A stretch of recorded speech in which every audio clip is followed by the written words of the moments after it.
Welcome to my channel. So okay guys, welcome back again to my YouTube channel. So ngayon guys, i-review lang natin tong konti, yung itong nabili natin na MCB.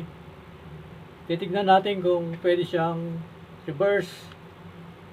So ang marking nito ay, kikita natin may arrow sa baba, 0 saka 1. Ibig sabihin yung 0, off, naka-off siya na ganyan. Oh.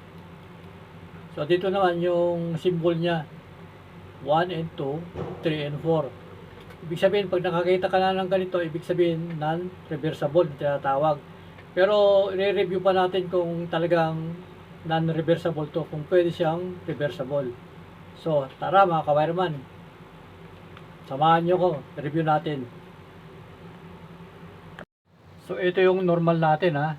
Ngayon, lalagyan uli natin ng jumper dito. Sa baba, yung pinaka-load side niya. Ito yung normal ha. MCB natin. So ito yung supply natin sa taas.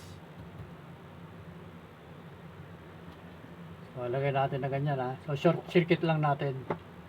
Kung magti-trip siya. Tingnan mo ha.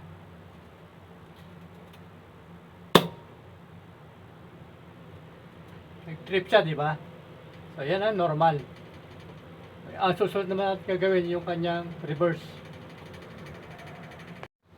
So ngayon guys, i-reverse naman natin yung jumper natin nasa line side. Tignan natin kung magti-trip siya. Kasi sabi nila, pag hindi raw reversible, hindi raw magti-trip. So, tignan natin kung magti-trip siya mga ka-wireman ha. On natin.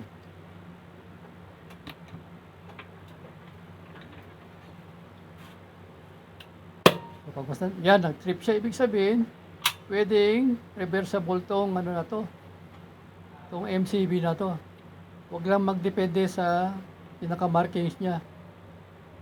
Maraming salamat.